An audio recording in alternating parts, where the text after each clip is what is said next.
প্রতিদিন একটা সময় আসে যখন নিজের ঘরের দরজা বন্ধ করে তুমি হয়তো চুপচাপ বসে থাকো, কারোর মুখের সামনে কিছু বলো না, কিন্তু ভেতরে যেন একটা যুদ্ধ চলে। একটাই গুরুত্বপূর্ণ প্রশ্ন, আর কতদিন? আর কতদিন বাবাকে বলতে হবে আবার চাকরিটা হলো না? তুমি হয়তো গ্রামের ছেলে অথবা মেয়ে, যার স্বপ্ন ছিল বড় কিছু হওয়ার, কিন্তু বাস্তব বলছে যা পরিস্থিতি হয়েছে সেখানে দুর্বিষহ হয়ে উঠছে প্রত্যেকটা দিন। আর তোমার চারপাশের মানুষ, তারা তো আগেই রায় দিয়ে দিয়েছে তোমার দ্বারা কিচ্ছু হবে না। বন্ধু, এবার তবে রাস্তাটা অন্যরকম হোক। এবার শুধু পড়া নয়, এবার চাই অব্যর্থ পরিকল্পনা। কারণ সামনের 6 মাস শুধু সময় নয়, এটা একটা জীবন বদলে দেওয়ার চুক্তি, নিজের সঙ্গে, নিজের ভবিষ্যতের সঙ্গে। এই ভিডিওটা শুধুমাত্র তাই স্ট্র্যাটেজি নিয়ে নয়, এটা সেই রোড ম্যাপ যা দেখাবে একটা মাধ্যমিক বা উচ্চ মাধ্যমিক পাশ ছাত্র বা ছাত্রী কিভাবে নিজের পরিশ্রম আর ধৈর্য দিয়ে একটা স্থায়ী সরকারি চাকরি অর্জন করতে পারে, কিভাবে 6 মাসের জেদে সে তার সারা জীবনের জন্য একটা দুর্দান্ত ভবিষ্যৎ গড়তে পারে। শুরুটা কঠিন হবে, কেউ পাশে থাকবে না, কিন্তু শেষের দিনে তোমার প্রিয় মানুষজনেরা তোমার ছবি দিয়ে পোস্ট করবে, আমার বন্ধু সরকারি চাকরি পেয়েছে। তাই আজ থেকে শুরু হোক তোমার যুদ্ধ। এবার আর পিছিয়ে নয়, এই 6 মাসেই প্রমাণ করে দাও যে তুমিও কিন্তু সত্যি পারো। আর এই যাত্রার প্রত্যেকটি ধাপে তোমার সঙ্গে আছি আমরা, সিভিল সহপাঠী। আমরা প্রথমে এই ভিডিওটাকে দুটো প্রধান পার্টে ভাগ করব।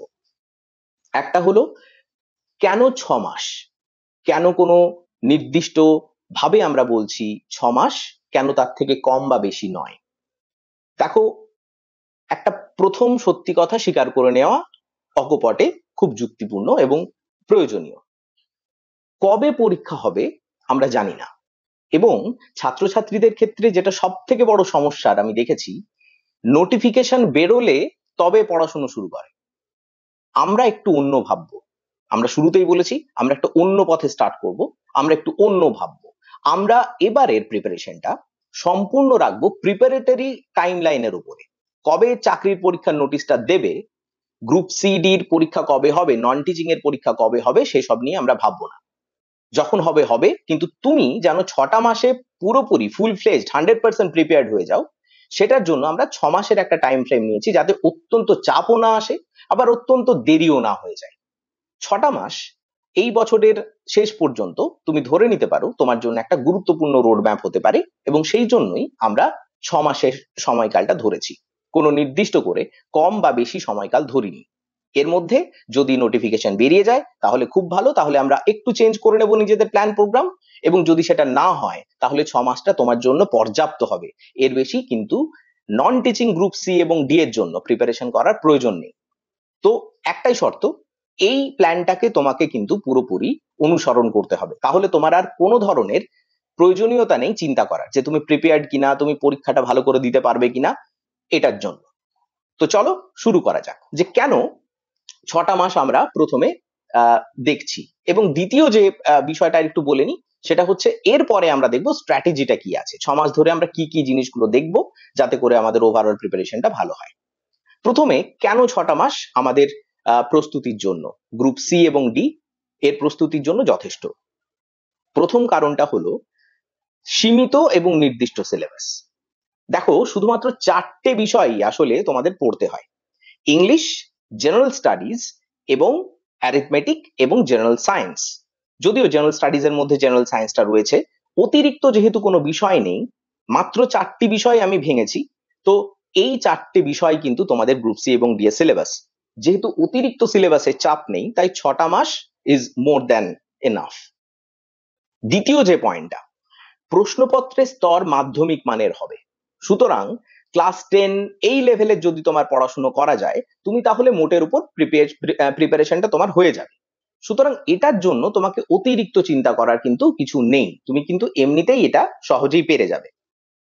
তৃতীয় যে পয়েন্ট আমার মনে হয়েছে সেটা হচ্ছে, যেহেতু এই পরীক্ষাটা মাধ্যমিক মানের, ফলে এটা কনসেপ্ট বেসড নয়, এটা কিন্তু মূলত প্র্যাকটিস বেসড এক্সামিনেশন। ফলে তোমাকে এখানে অনুশীলন বেশি করতে হবে বেশি ঘন্টা পড়ার থেকে। তাই এটা আমার মনে হয়েছে যে 6 মাস মোর দেন এনাফ, এর বেশি প্রয়োজন কিন্তু হয় না। চতুর্থ যে পয়েন্ট আমার মনে হয়েছে, যদি তোমরা বিগত বছরের প্রশ্নপত্রের পুনরাবৃত্তির প্রবণতাকে দেখো, তাহলে তোমরা দেখবে যে কম পড়াশুনো করেই কিন্তু তোমার এটা মানে কেল্লাফতে করা সম্ভব।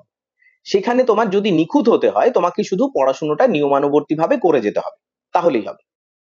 ফিফথ যে পয়েন্টটা, পঞ্চমত, যে এখানে কোনো কম্পিটিশন থাকলেও প্রচন্ড হাই লেভেলের কম্পিটিশন কিন্তু নেই। অর্থাৎ গ্রুপ সি ডি লেভেলে যখন তুমি যদিও সংখ্যার দিক থেকে বেশি সংখ্যার ছেলে মেয়েরা এখানে পরীক্ষা দেবে, কিন্তু ওই যে প্রথমে বলা হলো যে তুমি কতটা নিখুঁত হতে পারছো তার উপরে তোমাকে প্রচুর পড়াশোনা করার থেকে প্রচুর প্র্যাকটিসে মন দিতে হবে।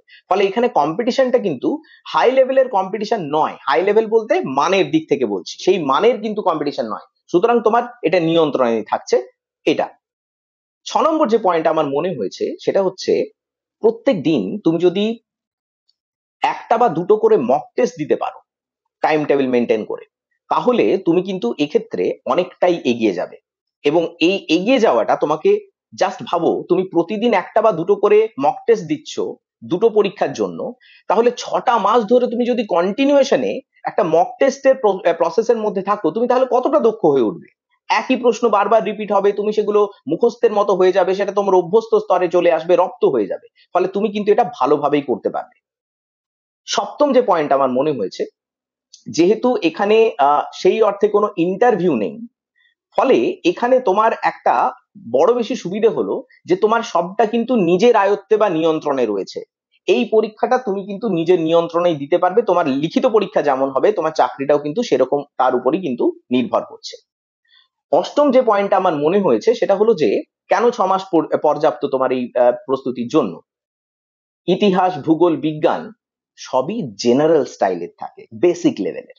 ফলে এই বিশ্লেষণমূলক পড়া এখানে কিন্তু প্রয়োজন নেই, নির্দিষ্ট তথ্য মনে রাখলেই কিন্তু তোমার হয়ে যাবে। তাই বিষয়ের প্রচন্ড গভীরে যেতে হবে এরকম একেবারেই নয়, তোমাকে প্রত্যেকটা জিনিসকে একটু গুছিয়ে পড়ে বেসিকটুকু শেষ করে দিলেই তোমার কিন্তু কাজ বেশিরভাগ ক্ষেত্রে শেষ হয়ে যাবে।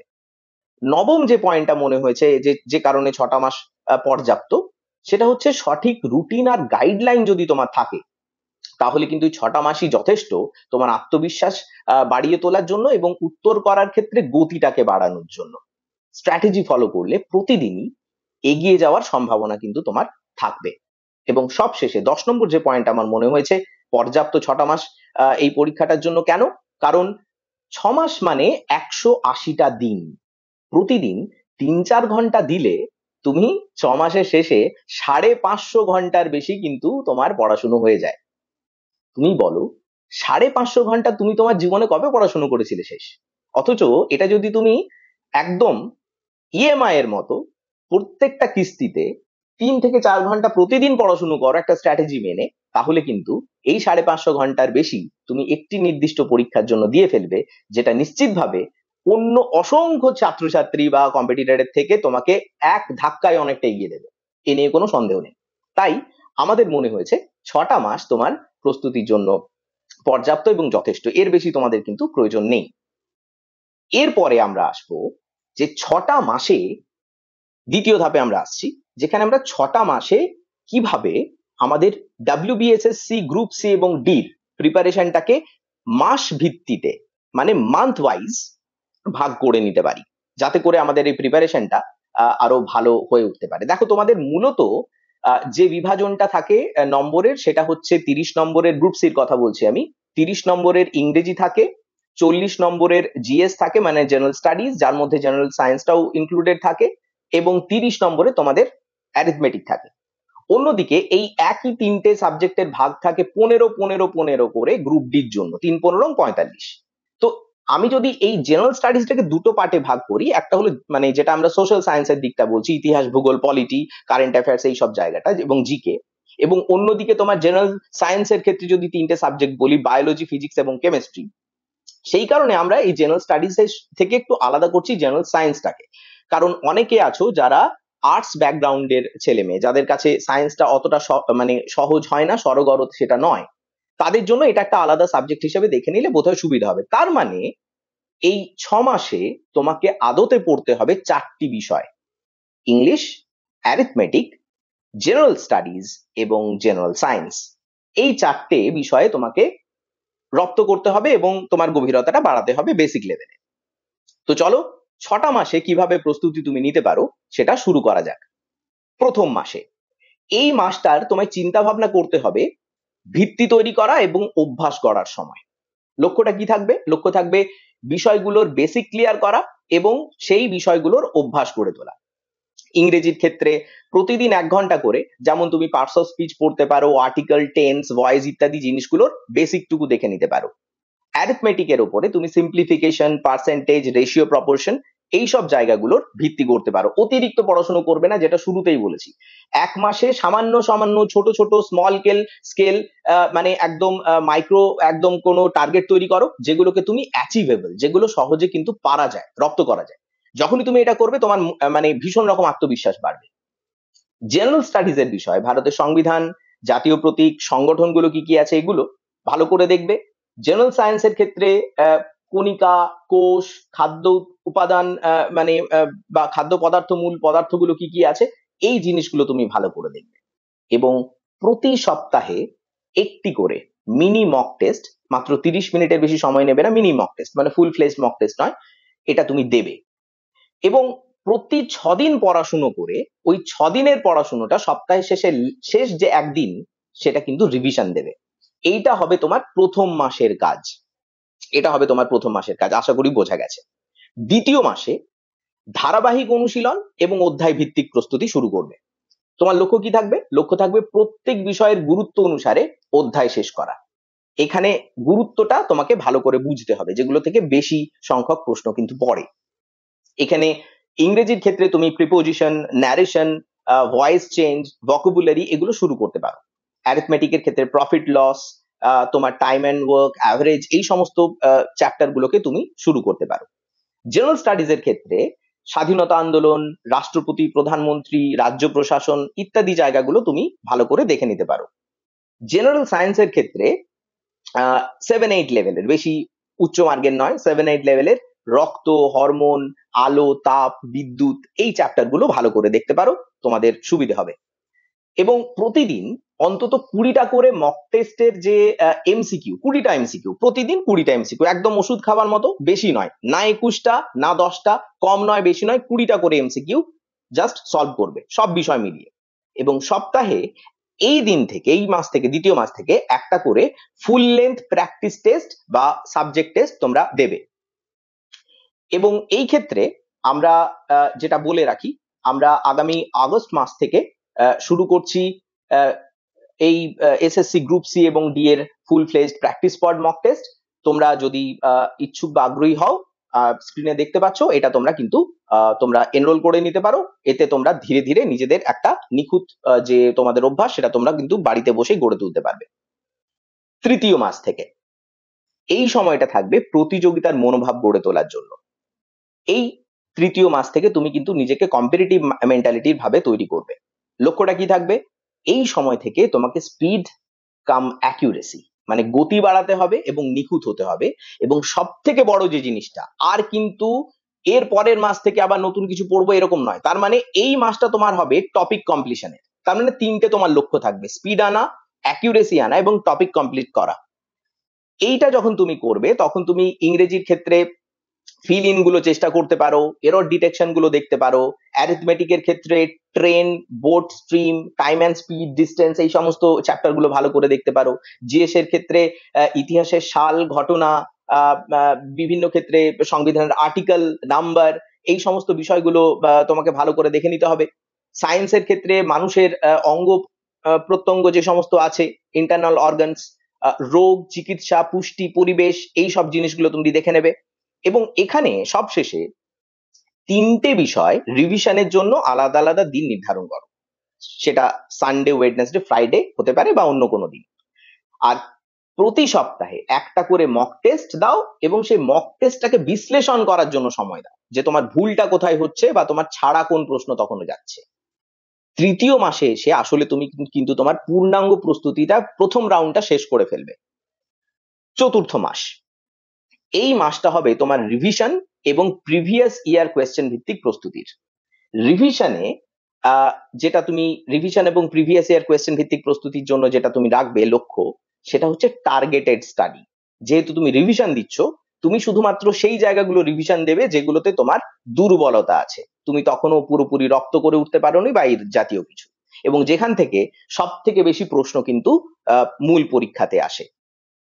তুমি এই ক্ষেত্রে প্রশ্নের বিশ্লেষণও করতে পারো, মানে এর আগে যে সমস্ত 2016 সালে যেমন তুমি ধরো এই ধরনের কোনো বছরে বিগত বছরের যে প্রশ্নগুলো আছে WBSSC সেগুলো তুমি কিন্তু মানে বিশ্লেষণ করতে পারো যে কোন চ্যাপ্টার গুলো থেকে প্রশ্ন দিয়েছে। ইংরেজিতে MCQর মাত্রা বাড়াও, গ্রামার রিভিশনটা বাড়াও, এবং এতে করে তোমার কিন্তু একটা নিখুঁত হওয়ার সম্ভাবনা কিন্তু বাড়বে।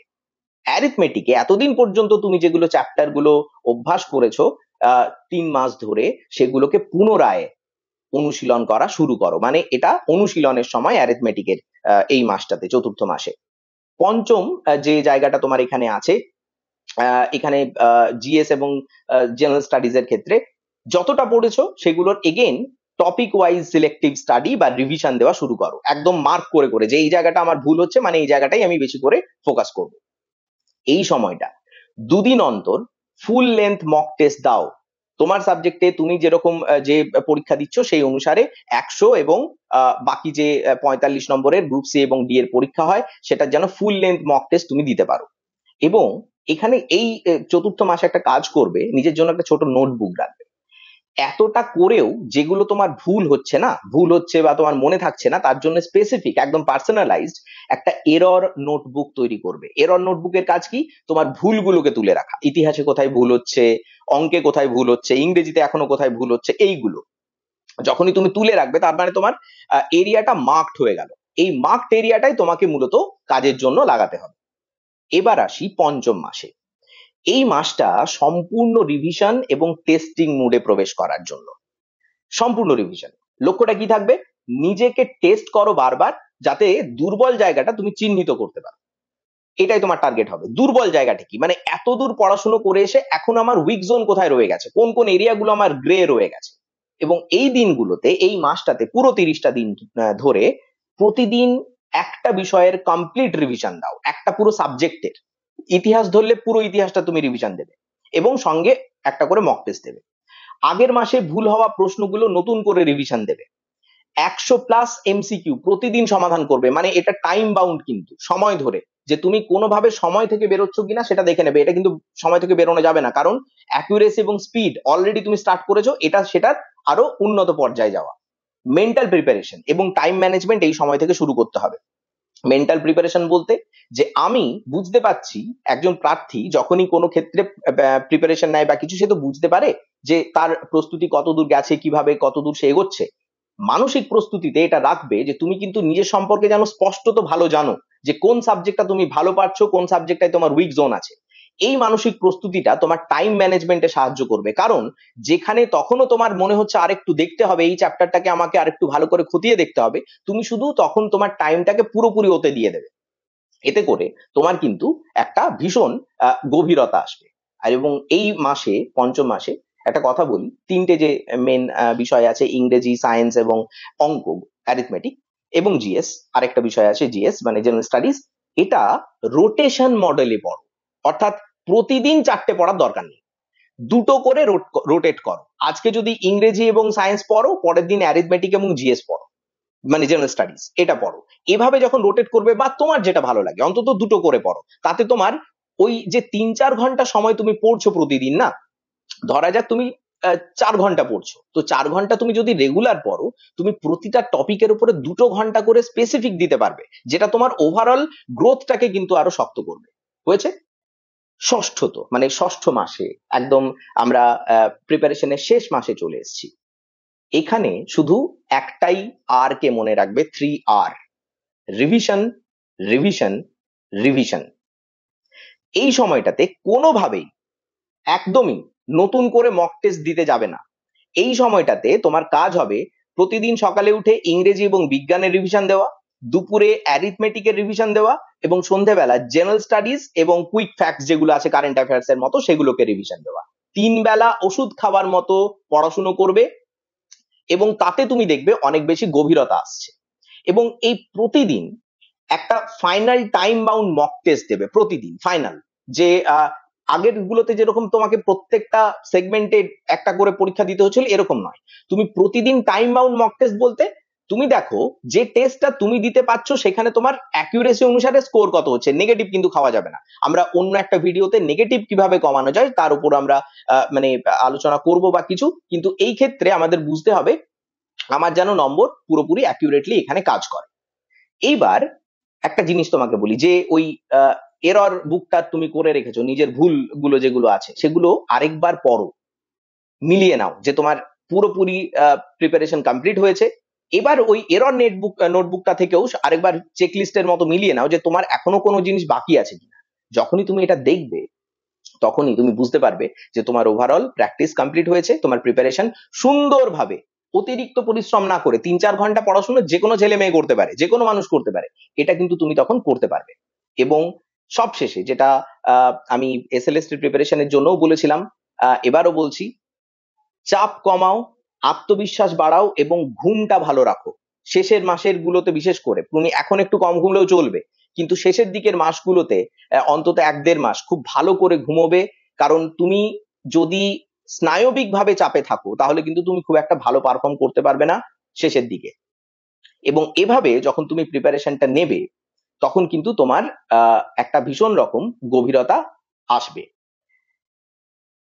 এই চাকরিটা শুধু একটা চাকরি নয়, এটা একটা মানে তোমার পরিবারে, ধরা যাক বাবার কাঁধ থেকে বোঝাটাকে সরানো, একটা নতুন চাবি দিয়ে সমস্ত সমস্যার সমাধানকে খুলে ফেলা, হয়তো তোমার ছোট বোনের পড়াশোনার ভবিষ্যৎ তৈরি করা, কিংবা মায়ের মুখের একটা শান্তির নিঃশ্বাস ফেলা। এটা তোমাকে প্রমাণ করার সময় নিজের, যে যারা বলেছিল যে তুই পারবি টারবি না, এবার তাদের দেখিয়ে দেওয়ার সময়। হয়তো এখনই চাকরি নেই, কিন্তু তোমার মধ্যে একটা সাহস আছে, একটা আত্মবিশ্বাস আছে, একটা পেরে যাওয়ার জেদ আছে। আর এই আগুনটা তোমাকে দাহ করছে, তোমাকে, তোমার ভেতর দহন চলছে একটা, যেটা নিভছে না। ভুল করবে, ভুল করা যেটা আমরা করি জীবনে সেটা স্বাভাবিক, হতাশ হওয়াটাও স্বাভাবিক, কিন্তু না থেমে থাকাটা, এটা হলো ব্যক্তিত্ব। থেমে কিন্তু যাওয়া যাবে না। মনে রাখতে হবে এই সামনের 6 মাস তুমি একজন শুধু পরীক্ষার্থী নও, তুমি একজন যোদ্ধা, তুমি একজন লড়াকু, একজন এমন মানুষ যে শুধু কাউকে প্রমাণ করছে না, যে আদতে নিজেকে পরখ করছে। ভালো থাকো, লেগে থাকো। তোমাদের সঙ্গে পরের ভিডিওতে আবার কথা হবে।